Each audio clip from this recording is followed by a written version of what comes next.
Mulai. Bismillahirrahmanirrahim. Assalamualaikum warahmatullahi wabarakatuh.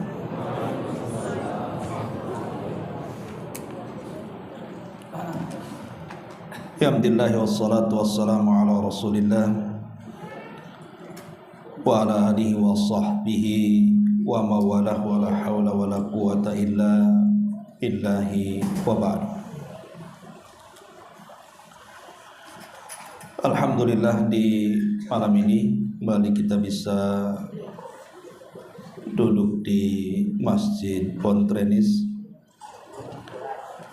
Salawat dan juga salam kita hadiahkan kepada Rasul kita Nabi besar Muhammad sallallahu alaihi wa ala alihi wasallam. Kita lanjutkan kembali kajian tafsir singkat dari Surah Al-Mulk, dan kita masuk pada ayat kedua dan seterusnya dari surah ini. A'udzubillahi minasyaitonirrajim. Bismillahirrahmanirrahim. Alladzi khalaqal mauta wal hayata liyabluwakum ayyukum ahsanu amala wa huwal azizul ghafur. Dialah Allah Subhanahu wa taala yang menciptakan adanya kematian dan juga adanya kehidupan, agar Allah Subhanahu wa taala memberikan ujian kepada kalian, siapa di antara kalian yang paling baik amalannya, dan Dia Maha Perkasa lagi Maha Pengampun. Ma'asyiral muslimin wal muslimat rahimani wa rahimakumullah. Ayat ini menjelaskan kepada kita tentang tujuan Allah Subhanahu wa taala menciptakan kita. Bahwa tujuan Allah Subhanahu wa taala menciptakan kita sehingga diciptakan adanya kematian dan kehidupan, supaya Allah melihat kita, siapa di antara kita ini yang paling baik amalannya. Yang dimaksud paling baik amalannya di sini bukan yang paling banyak, karena orang yang banyak beramal itu belum tentu baik. Makanya Fudail ibn Iyad rahimahullahu ta'ala ketika memberikan catatan ahsanu amala, sebaik-baik amalan, beliau mengatakan akhlasuhu wa aswabuhu. Maksudnya amal yang didasari dengan keikhlasan dan amal yang didasari dengan percontohan atau ittiba kepada Nabi sallallahu alaihi wasallam. Makanya beliau juga mengatakan al-amal la yaqbalu hatta yakuna khalisan sawaban. Al-khalisu idza kana lillah was-sawabu idza kana ala sunnah. Kata beliau, amal itu tidak mungkin diterima sehingga amal itu betul-betul ikhlas dan benar. Adapun ikhlas, setiap amal yang diberikan karena Allah. Adapun benar, setiap amal yang didasari karena sunnah. Itulah yang dimaksud dalam ayat ini, ayyukum ahsanu amala, siapa di antara kalian yang paling baik amalannya. Artinya yang paling ikhlas dan paling mencocoki sunnah Nabi sallallahu alaihi wasallam. Itulah dikatakan baik amal. Karena saya katakan tadi bahwa banyaknya amal belum tentu baik, seperti yang banyak dilakukan masyarakat kita. Ada orang yang membaca zikir ini, zikir itu, doa ini, ritual ini, ritual itu, macam-macam. Kita lihat di masyarakat itu. Maka banyak itu belum tentu baik, tapi setiap yang baik berarti itulah yang benar. Ma'asyiral muslimin wal muslimat rahimani wa rahimakumullah. Di sini Allah Subhanahu wa taala mendahulukan kalimat kematian, baru kemudian setelah itu bicara tentang kehidupan. Apa maknanya? Para ulama mengatakan, maksudnya ulama tafsir di sini ada dua masalah. Masalah yang pertama, maksudnya alladzi khalaqal mauta wal hayata, ay khalaqakum lil mauti fid dunya wal hayatu fil akhirati. Kata ahli tafsir, mereka mengatakan yang dimaksud Allah Subhanahu wa taala menciptakan kematian, maksudnya Allah menciptakan kalian untuk menghadapi kematian di dunia dan menghadap kehidupan di akhirat. Itu makna alladzi khalaqal mauta wal hayata. Dialah yang menciptakan ada kematian, ada kehidupan. Maknanya Allah menciptakan kalian untuk mati di dunia dan untuk hidup di akhirat. Makanya kalau kita lihat kenapa Allah Subhanahu wa taala menurunkan Adam dari sorga ke bumi, apa hikmah dibalik pengusiran Adam alaihi salatu wassalam karena dosa yang diciptakannya? Akhirnya Adam harus turun dari sorga menuju dunia, karena Adam itu manusia dan manusia itu harus disentuh dengan kematian. Dan Allah Subhanahu wa taala mengatakan kullu nafsin dha'iqatul maut, setiap jiwa itu harus disentuh dengan kematian. Kalau Adam tetap di sorga dan tidak pernah turun ke bumi, maka selamanya Adam tidak akan disentuh dengan kematian. Sementara dia manusia dan setiap manusia harus mati. Makanya biar Adam disentuh kematian, Adam dikeluarkan dulu dari sorga dia, kemudian diturunkan ke bumi. Lah bumi ini adalah darul fana, dia adalah negeri yang tidak akan kekal. Makanya Adam disentuh kematian di bumi. Dari sini Allah mengatakan kullu nafsin dha'iqatul maut, setiap jiwa itu pasti disentuh dengan kematian. Inilah kenapa kemudian Allah Subhanahu wa taala mendahulukan kalimat al-maut, kematian. Penafsiran yang pertama. Penafsiran yang kedua atau masalah yang kedua, didahulukan kalimat kematian baru kehidupan karena li'anna aqwan nas da'iyan ilal amali min nasabi mautihi baina ainaihi. Didahulukan kematian baru adanya kehidupan setelah kematian, karena manusia itu kalau diingatkan akan kematian maka akan terdorong untuk melakukan persiapan. Jadi orang kalau diingatkan dengan kematian, kemudian setelah kematian ada kehidupan yang menunggunya, berarti di sini akan semakin terangsang ini untuk melakukan persiapan, untuk melakukan bekal. Dan Allah Subhanahu wa taala mengatakan wa tazawwadu fa inna khaira zadi taqwa, berbekalah kalian dan sebaik-baik bekal kalian adalah ketakwaan kepada Allah Subhanahu wa taala. Ali radhiyallahu an ketika ditanya makna takwa, maka beliau mengatakan al khaufu minal jalil wal amalu bitanzil wal qana'atu bil qalil wal isti'dad li yaumir rahim. Jadi takwa itu, kata Ali radhiyallahu an, seseorang ditanamkan takut kepada Allah, sehingga dengan takut itu dia berusaha untuk beramal dengan apa yang diperintahkan Allah Subhanahu wa taala. Kemudian dia berusaha untuk qanaah, menerima apapun pemberian Allah Subhanahu wa taala dan persiapan bahwa ada hari setelah kematian. Itulah makna takwa, kata Ali radhiyallahu anhu. Ma'asyiral muslimin wal muslimat rahimani wa rahimakumullah. Pertanyaan pun muncul. Kenapa Allah Subhanahu wa taala menciptakan kematian? Kenapa manusia tidak dikekalkan saja? Kenapa manusia harus disentuh dengan kematian? Yang pertama,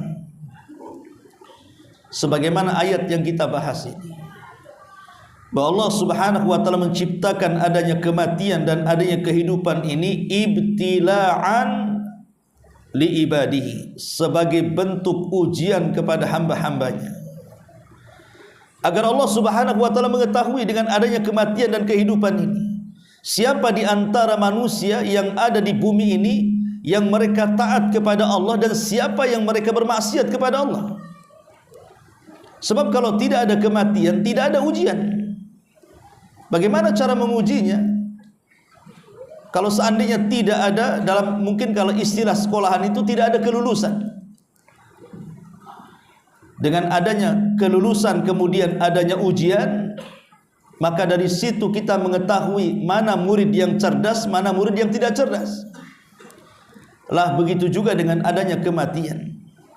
Ketika ada finish kehidupan dunia ini dengan adanya kematian dan setelah itu ada balasan, maka Allah Subhanahu wa taala hendak menguji dengan kematian sehingga Allah bisa melihat siapa di antara manusia yang taat dan siapa di antara manusia yang bermaksiat. Ini yang pertama. Yang kedua, untuk menunjukkan bahwa manusia itu berproses.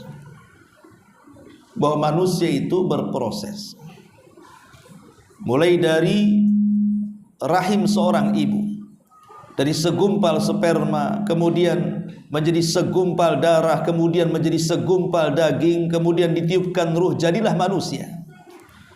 Kemudian terlahir bayi, kemudian menginjak remaja, kemudian dewasa, kemudian di atas puncak kekuatannya, kemudian akhirnya melemah kembali seperti anak-anak dan akhirnya disentuh dengan kematian. Itulah manusia. Manusia itu akan berproses seperti itu. Kemudian yang ketiga, dengan disentuh adanya kematian menunjukkan bahwa di sana ada zat yang sangat kuat, di mana zat ini mengatur kehidupan semua makhluknya. Itulah Allah Subhanahu wa taala. Bahwa zat ini sangat kuat sekali. Dia bisa mematikan apapun yang dikehendaki dan siapapun yang dikehendaki, termasuk kita manusia. Dan itu menunjukkan kudrah, kekuasaan Allah Subhanahu wa taala mampu mewafatkan dan mampu menghidupkan. Kemudian juga yang keempat, kita bisa bayangkan kalau seandainya tidak ada kematian, coba. Sejak zaman Adam sampai hari ini, kalau nggak ada orang mati, kira-kira Batam ini muat gak sama orang tuh? Gak akan muat. Ya. Seandainya nih tidak ada orang mati dari zaman Adam sampai sekarang, ada yang lahir kembar 3 semua hidup, ada yang lahir kembar 5 semua hidup. Mungkin bumi ini berdesak-desakan itu, manusianya, hewannya, tumbuh-tumbuhannya, nggak ada yang mati masalahnya. Kalau nggak ada yang mati, manusia tidak mungkin ada tempat tinggal yang nyaman, karena akan disesaki manusia dari sejak zaman dulu sampai hari ini. Belum lagi binatang-binatangnya. Nah, dengan adanya kematian, akhirnya kemudian manusia bisa hidup tenang, karena bumi tidak disesaki orang. Ya, kita bisa bayangkan jumlah penghuni kuburan. Jumlah penghuni kuburan itu jauh lebih banyak dibandingkan jumlah penghuni yang di atas kuburan, kan? Kalau kita mau menghitung, mengkalkulasi orang yang dalam kuburan itu sejak zaman Adam sampai hari ini, siapa yang bisa menghitung orang yang sudah dipendam? Tidak ada yang bisa menghitung, ya. Dan jumlah mereka jauh lebih banyak dibandingkan orang yang di atas bumi. Kalau itu semua tidak mati, mau ditempatkan di mana coba? Makanya dengan adanya kematian, akhirnya memberikan kesempatan bagi generasi setelahnya untuk mendapatkan kehidupan yang nyaman, yang tenang dan tidak berdesak-desakan. Maka diciptakan adanya kematian di sini. Kemudian juga di antara faedah kenapa Allah Subhanahu wa taala menciptakan adanya kematian. Karena kematian bagi seorang mukmin adalah untuk melepaskan kepenatan kehidupan dunia. Bagi seorang mukmin, kematian itu adalah istirahat. Tapi bagi orang kafir, orang fajir, justru sebaliknya, kematian itu justru awal kesengsaraan. Makanya disebutkan dalam hadis yang dikeluarkan Imam Bukhari dan Muslim dari Abi Qatadah radhiyallahu anhu. Satu hari Nabi SAW melihat jenazah yang lewat. Kemudian Nabi SAW bersabda di hadapan para sahabatnya, mustari au mustarahu minhu. Mustari au mustarahu minhu. Kemudian para sahabat mengatakan, mal mustari wa mal mustarahu minhu ya Rasulullah. Rasul, apa yang dimaksud mustari dan apa yang dimaksud mustarahu minhu ya Rasulullah? Kemudian Nabi SAW mengatakan, al-abdul mu'min yastarihu min nasabid dunya wa adaha ila rahmatillahi azza wa jalla. Adapun seorang mukmin, itulah seorang yang disentuh kematian dan dia dalam kondisi mustarih. Mustarih itu dalam kondisi dia senang. Kenapa dia senang? Karena dia terlepas dari kepenatan dunia, kekacauan dunia, menuju rahmat dan karunia Allah Subhanahu wa taala setelah kematiannya.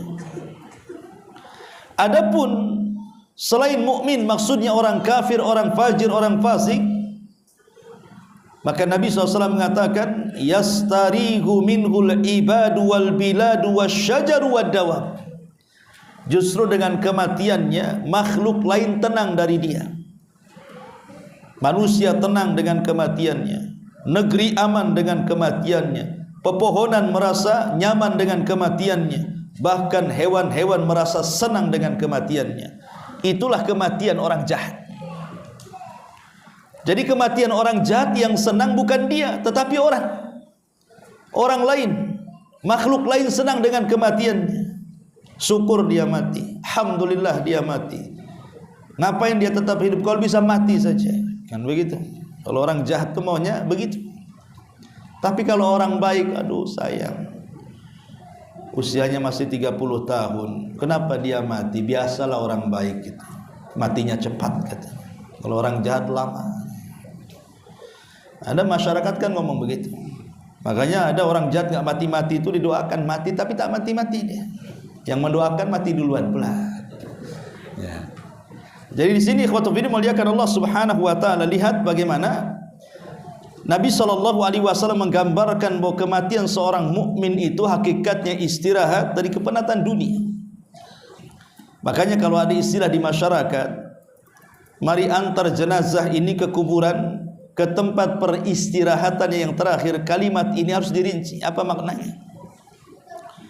Kalau yang dimaksud yang mati seorang mukmin, kalimat ini benar. Ya, karena kematian tempat istirahat seorang mukmin. Tapi kalau kalimat ini diberikan kepada orang kafir, kepada orang fajir, kepada orang fasik, ya tidak benar. Karena kematian itu awal azab bagi dia. Dari sini Nabi SAW sampai mengatakan ketika bicara soal fardu kifayah, apa kata Rasul? Asri'u bil janazah. Segerakan kalian mengurus jenazah. Segerakan mandikan, kafankan, solatkan, kuburkan. Jangan dibiarkan. Kenapa demikian? Fa in taku salihatan fa khairun tuqaddimunaha ilaihi. Kalau si jenazah ini orang baik, maka kebaikan yang disegerakan kepada dia. Tetapi wa in taku siwa dzalik, kalau tidak demikian, fasyarrun tadaunahu ala riqabikum, itu sama saja keburukan yang kalian simpan di rumah kalian. Jadi kalau dia baik, maka itu kebaikan bagi si mayat. Tapi kalau si mayat itu jelek, maka keburukan untuk kalian. Maka Nabi SAW mengatakan, asri'u bil janazah, segerakan jenazah itu. Segerakan. Makanya ketika si mayat itu berada di keranda menuju kuburan, maka ruhnya akan berteriak-teriak dan mengatakan, ila aina tadhhabun, hendak pergi kemana engkau? Waihakum, celaka engkau. Ini kalau seandainya yang di atas keranda itu orang jahat, orang fasik. Tapi kalau yang di atas keranda itu orang yang beriman, maka dia mengatakan qaddimuni qaddimuni, segerakan segerakan, jangan lambat-lambat kalian jalan, segerakan aku masukkan ke liang lahat. Itu kalau yang beriman tuh ngomongnya begitu tuh. Ya tentu tidak didengar. Kalau dengar masih hidup artinya. Nah, jadi dikubur ya. Maksudnya ini di alam arwah dia ngomong seperti itu. Jadi di alam arwah ruhnya mengatakan qaddimuni qaddimuni, segerakan segerakan supaya aku mendapatkan nikmat. Tapi orang-orang kafir fajir justru mengatakan mau dibawa kemana jasadku? Kembalikan jasadku. Ya, itu menunjukkan apa? Bahwa kematian bagi seorang mukmin itu tempat peristirahatan dia. Ma'asyiral muslimin wal muslimat rahimani wa rahimakumullah. Dari sini kita bisa merubah tentang mindset, cara berpikir tentang kematian. Bahwa kematian itu bukan hal yang menakutkan. Dan jangan sampai kematian itu momok bagi kita sehingga kita stres memikirkan. Kalau kita tahu rahasia kematian seorang mukmin pasti akan merindukan kematian. Karena akan mendapatkan banyak kabar gembira yang akan diperoleh saat kematiannya. Sebut saja sebuah ayat di dalam Al-Quranul Karim, di mana Allah Subhanahu wa taala berfirman, innal ladzina qalu rabbuna Allah tsumma istaqamu tatanazzalu alaihimul malaikatu alla takhafu wa la tahzanu wa abshiru bil jannati allati kuntum tu'adun. Surah Fussilat ayat 30. Allah mengatakan, sesungguhnya orang-orang yang mengatakan Rabb kami Allah, kemudian mereka istiqomah dengan kata-katanya. Artinya istiqomah di sini dia tetap menjalankan semua perintah, menjauhi larangan, menikmati yang dihalalkan, menjauhi yang diharamkan, dan dia istiqomah dengan perkara-perkara ini sampai ajalnya menjemput dia. Maka saat ajal menjemput dia, maka malaikat-malaikat atau disebut dengan rusulul maut, rasul-rasul kematian yang banyaknya sejauh mata memandang itu akan turun dari langit, kemudian akan duduk di samping dirinya, di dekat kepalanya, kemudian membisikkan di telinganya, jangan takut, jangan sedih, dan berbahagialah dengan sorga yang telah dijanjikan kepadamu. Lihat bagaimana kematian seorang mukmin dihibur oleh para malaikat, jangan takut, jangan sedih. Karena biasanya orang yang teringat dengan kematian itu terpikir apa? Terpikir dengan keluarga yang ditinggalkannya, macam mana pasangannya, macam mana anaknya, macam mana orang tuanya, dan begitu seterusnya, macam mana orang yang ditinggalkannya. Tapi Allah Subhanahu wa taala mengatakan jangan takut, karena Allah sudah mengirim para malaikat untuk menjaga mereka. Dan jangan sedih akan perkara yang akan datang. Tidak akan ada yang bisa mencelakakan kamu, baik di kuburan kamu, di padang mahsyar, sampai tidak mungkin Allah sentuh engkau dengan neraka. Dan Allah sudah habarkan engkau masuk surga. Coba bayangkan kalau seandainya kita dihibur seperti itu, maka tentu setiap ruh akan cepat keluar. Karena janji-janji yang seperti ini yang dicari manusia. Kemudian juga Allah Subhanahu wa taala mengatakan dalam surah An-Nahl ayat 32, alladzina tatawaffahumul malaikatu thayyibina yaquluna salamun alaikum udkhulul jannata bima kuntum ta'malun. Orang-orang yang diwafatkan dalam keadaan baik oleh para malaikat dengan mengatakan kepada mereka, keselamatan bagi kalian, masuklah kalian ke dalam sorga disebabkan apa yang telah kalian kerjakan. Inilah gambaran secara umum kematian seorang mukmin. Maka saat kematiannya saja dihabar gembirakan, sehingga ruh yang ada dalam jasad itu tidak ditahan dan ingin segera keluar.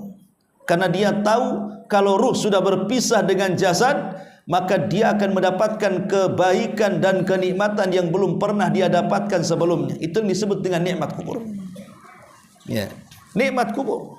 Kalau saya analogikan seperti ini, kalau ada orang miskin, ada orang susah, hidupnya susah sekali, dia berada dalam rumah, Tiba-tiba datang orang bawa 100 triliun, teriak-teriak dalam rumah, di luar rumah. Keluar kamu, mau nggak uang 100 triliun? Kira-kira keluar nggak? Bego lah kalau tak keluar. Ya, pasti dia keluar. Banyak kali duitnya kan begitu. Pasti dia cepat keluar. 100 triliun dengan sorga itu tidak ada apa-apanya. Malaikat menjanjikan kita dengan sorga. Bagaimana ruh tidak keluar dari jasadnya? Karena janji Allah Subhanahu wa ta'ala sungguh luar biasa. Tapi kematian orang kafir kan terbalik. Dia ditakut-takuti dengan kalimat, ya ayyatuhan nafsul khabithah ukhruji ila ghadabim minallahi wa sakhati. Wahai jiwa yang buruk, keluarlah kepada kemurkaan dan kemarahan Allah Subhanahu wa ta'ala. Makanya dia tidak mau keluar. Ketika tidak keluar, maka dipaksa ruh itu untuk keluar, sehingga ketika ruh dipaksa keluar seolah-olah apa? Meletakkan semua persendian tulang yang ada pada badannya, dan dia merasakan sakit yang tidak ada yang tahu kecuali Allah rasa sakitnya. Masalahnya karena dia mau tidak keluar, itu masalahnya. Makanya dipaksa keluar. Nah, inilah kenapa kemudian seorang mukmin itu kalau dia meninggal dunia, maka akan diberikan banyak kenikmatan. Ini yang pertama. Yang kedua, ketika berada dalam kondisi dia sedang dimandikan jenazahnya. Jadi setelah ruhnya keluar, orang kan sibuk memandikan jenazahnya, kemudian mengkafani jenazahnya, kemudian menyolatkan jenazahnya, kemudian mengiringi jenazahnya menuju tanah kuburan, kemudian memendam jenazahnya. Pertanyaannya, di mana ruhnya? Kemana ruhnya? Lah ketika manusia itu jenazahnya sedang difardu kifayahkan manusia, ruhnya sedang dimuliakan oleh Allah Subhanahu wa ta'ala. Dengan cara apa? Semata-mata ruh itu keluar, maka sudah diletakkan kafan dari sorga, kemudian minyak wangi dari sorga. Jadi orang yang meninggal, kalau dia seorang mukmin, akan dapat 2 kafan, akan dapat 2 minyak wangi. Pertama, kain kafan dari manusia yang membungkus badannya, dan wewangian yang diletakkan dalam kain kafan di badannya. Baru yang kedua, ada kain kafan lain yang membungkus ruhnya. Jadi jasadnya diberikan kain kafan manusia, tapi ruhnya diberikan kain kafan dari sorga. Jadi ada kain kafan lain yang dibawa malaikat. Itulah untuk mengkafani ruhnya, dan juga disertakan hanut minyak wangi untuk membalurkan di atas kain kafannya. Kemudian setelah itu dibawa ke langit. Ketika sampai di langit pertama, itu kan penuh dengan sesak dengan para malaikat di langit, ikhwan. Maka malaikat bertanya, ini ruhnya siapa? Maka dikatakan ruhnya fulan ibn fulan, disebut dengan nama yang paling baik yang pernah disebut di dunia. Baru kemudian pintu langit pun oleh malaikat-malaikat ini meminta izin untuk dibuka. Maka dibukalah pintu langit yang pertama. Kemudian naik ke langit pertama, minta dibukakan pintu langit yang kedua, kemudian naik ke langit ketiga, dan begitu seterusnya sampai berhasil ke langit ketujuh. Ketika sudah melewati langit ketujuh, baru Allah Subhanahu wa ta'ala kemudian mengatakan kepada siapa? Ruh orang ini, letakkan catatannya di tempat yang paling tinggi di Iliyin, kemudian kembalikan ruhnya ke dalam jasadnya. Inilah kenikmatan yang kedua, bagaimana Allah Subhanahu wa ta'ala memuliakan ruhnya, ya.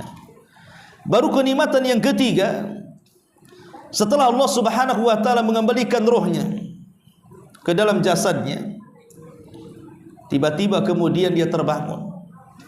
Gimana tidak kaget? Biasa kita ini terbangun di ruangan yang cukup nyaman, dengan adanya kasur, dengan adanya AC, dengan adanya lampu, dengan adanya lemari dan macam-macam kan di kamar kita itu. Tiba-tiba terbangun di satu tempat yang ukurannya 1 meter kali 1,5 meter. Coba bayangkan, dalam kondisi gelap. Apa enggak pengap manusia? Tiba-tiba kemudian didatangi 2 malaikat Munkar dan Nakir. Walaupun dia seorang mukmin, disebutkan dalam hadis itu aswadan azraqan, tetap mungkar nakir itu datang dalam bentuk yang sangat menakutkan dan sangat hitam mengkhawatirkan.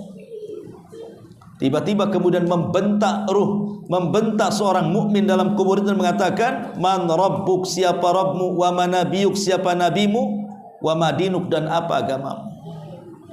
Disinilah ketika bentakan mungkar dan nakir terhadap hamba Allah yang beriman, datang kenikmatan yang ketiga. Apa itu? Yusabbitullahu alladhina amanu bil qauli tsabit.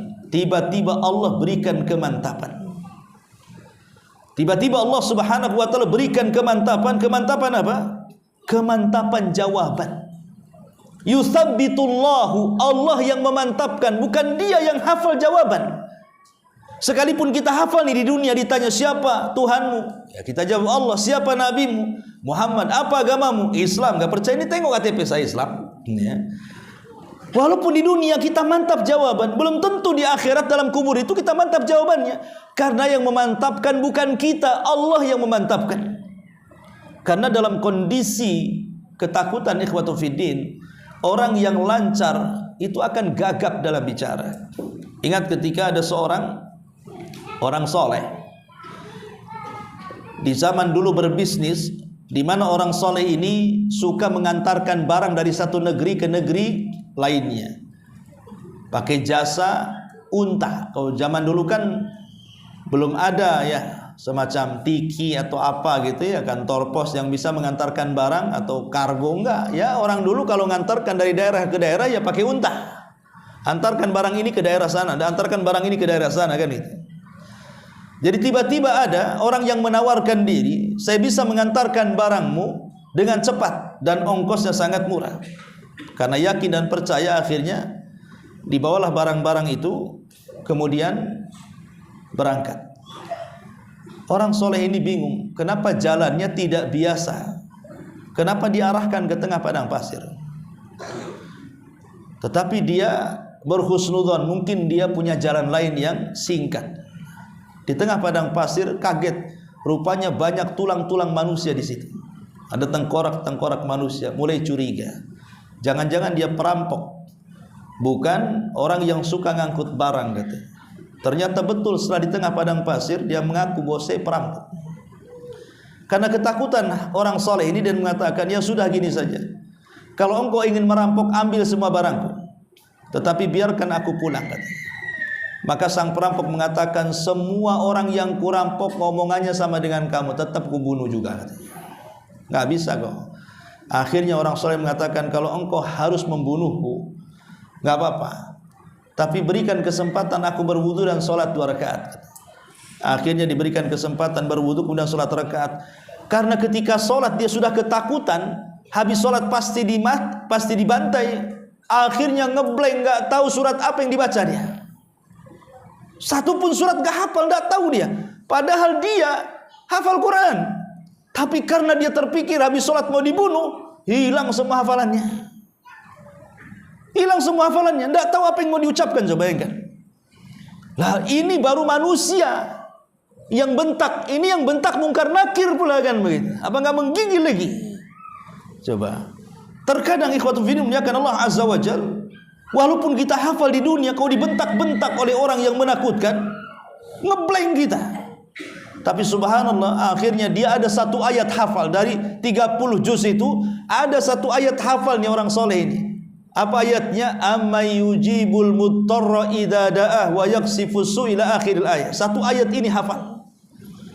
Fatihah tidak hafal, lupa gitu ya, surat-surat lupa. Yang hafal satu ayat ini. Tentang apa? Tentang keutamaan doa orang yang kesulitan. Siapa lagi yang akan mengijabah doa orang yang kesulitan kecuali Allah? Itu makna ayat itu. Diulang-ulang ketika hafal. Tiba-tiba dari kejauhan ada kuda berwarna putih dan penunggangnya putih, kemudian menabrak orang jahat ini sampai mati, kemudian menghilang. Boleh jadi itu adalah malaikat, boleh jadi ini bentuk karamah, ya kan? Nah, ini disebutkan di dalam kitab Syiar Nabi Nubala karya Imam Az-Zahabi rahimahullah taala. Syahidnya adalah Ketika seseorang dibentak ikhwatul fillah, terkadang hilang semua hafalan kita.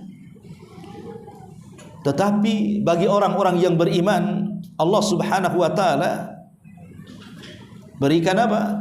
Allah Subhanahu wa taala berikan ketetapan dalam jawaban. Yutsabbitullahu alladhina amanu bil qauli tsabit. Allah Subhanahu wa taala memberikan ketetapan jawaban dengan mampu menjawab setiap soalan. Bukan hanya itu saja, Allah berikan kelancaran lagi. Jadi ketika ditanya siapa Rabbmu? Rabbi Allah, Rabbku Allah. Wa ma dinuk, apa agamamu? Dinil Islam, agamaku Islam. Siapa? Kenal enggak orang yang diutus kepadamu? Dia mengatakan saya kenal, huwa Rasulullah, dialah Rasulullah. Apa pengetahuanmu? Dia mengatakan qara'tu kitaballah, amantu bihi wa saddaqtu bihi. Aku membaca Quran, aku beriman dengan Quran dan aku benarkan Al-Quran. Akhirnya Allah Subhanahu wa taala memberikan nikmat lain, tiba-tiba menyeru dari langit dan mengatakan ang sadaqa abdi, hambaku telah benar. Hambaku telah benar. Ketika Allah Subhanahu wa taala sudah memberikan rekomendasi tentang kejujuran hambanya, tiba-tiba Allah mengatakan kepada para malaikat, fa'afrishuhu ilal jannah, bentangkan permadani sampai ke surga sana. Dibentangkan permadani sampai ke surga. Waftahu lahu baban ilal jannah, bukakan pintu surga. Wa albisuhu minal jannah, hantarkan pakaian dari surga. Subhanallah. Coba bayangkan. Kemudian setelah dibuka pintu surga, fayatihi min rauhiha wa tibiha, tiba-tiba wewangian dari surga masuk ke dalam kuburannya. Oh, ya apa enggak senang itu. Itulah yang disebut dengan nikmat kubur. Tiba-tiba diluaskan kuburannya, maddal basar, sejauh mata memandang. Ada yang mengatakan sab'in dhira'an fi sab'in, 70 hasta kali 70 hasta dilebarkan kuburannya. Cukup sampai di sini nikmatnya? Tidak. Orang yang sendirian ikhwatu fillah di ruangan, walaupun penuh dengan nikmat, pasti akan bosan. Ya kan? Pamannya antum hidup sendirian di Batam, nggak ada orang, sendiri aja, ke Batu Haji sendiri, ke Tiban sendiri, ke Batam Center sendiri, Batu Besar, semua apartemen milik antum, tapi sendiri, tak ada kawan. Mau ngomong sama tembok, ya, pasti boring lah, nggak mungkin kan itu, nggak stres. Kalau hidup sendirian, lontang-lantung sana sini. Makanya Allah Subhanahu wa taala akhirnya apa? Menciptakan orang yang paling indah rupanya. Tutur katanya santun, pakaiannya bersih, wangi badannya, tiba-tiba datang, kemudian menemani kita. Ketika kita sudah lelah bicara dengan dia, orang ini sangat baik dan mengatakan nim naumatal arush, sebaiknya kau tidur, aku lihat kau lelah, tidurlah seperti tidurnya pengantin. Akhirnya dia tidur, entah berapa lama dia tidur. Dari sini menunjukkan bahwa kematian seorang mukmin dalam kuburnya, mereka la yash'uruna bimururil waqti, tidak merasakan tentang lewatnya waktu. Coba bayangkan, sejak zaman Adam sampai hari ini, yang mati di kuburan itu, mereka tetap di alam kubur kan? Karena mereka tidak akan berpindah sampai kiamat. Toh kiamat nggak dikiamat-kiamatkan juga kan?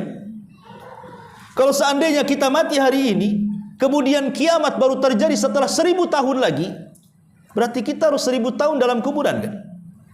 Menunggu itu sesuatu yang membosankan. Tapi bagi seorang mukmin, justru menunggu dari kematiannya sampai ditegakkan kiamat itu tanpa terasa. Kenapa? Karena mereka ditidurkan. Nim naumatal arus, tidur, sehingga mereka tidak merasakan berjalannya waktu. Tahu-tahu setelah kemudian Israfil hendak meniupkan sangkakalanya, maka orang yang baik ini membangunkan kita, bangun, kiamat sudah mau dibangkitkan. Baru dia terjaga dan mengatakan, baik kali engkau ini sudah menemani aku, siapa kamu sebenarnya? Barulah dia mengatakan, ana amaluka saleh, sayalah amal salehmu, sayalah salatmu, sayalah puasamu, sayalah zikirmu, sayalah baca Quranmu, sayalah silaturahimmu, dan begitu seterusnya. Subhanallah ikhwan, ya. Baru dia mengatakan, kalau begitu ya Rabb aqimis sa'ah likai arji'a ila ahli wa mali. Kalau begitu ya Rabb, segerakan kiamat itu supaya aku kembali kepada keluarga dan kepada hartaku. Itulah kematian seorang mukmin, ikhwan. Jadi mindset kematian seorang mukmin tidak perlu takut. Kematian bagi seorang mukmin justru kebahagiaan bagi dia. Kenapa? Karena seorang mukmin itu sudah menginvestasikan seluruh hari-harinya, tenaganya, waktunya, hartanya untuk membangun satu istana di sorga.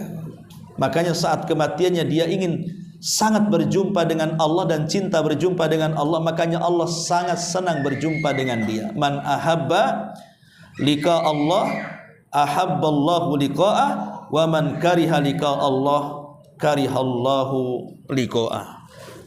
Ma'asyiral muslimin wal muslimat rahimani wa rahimakumullah. Mungkin kajian sampai di sini, ikhwan, afwan ya.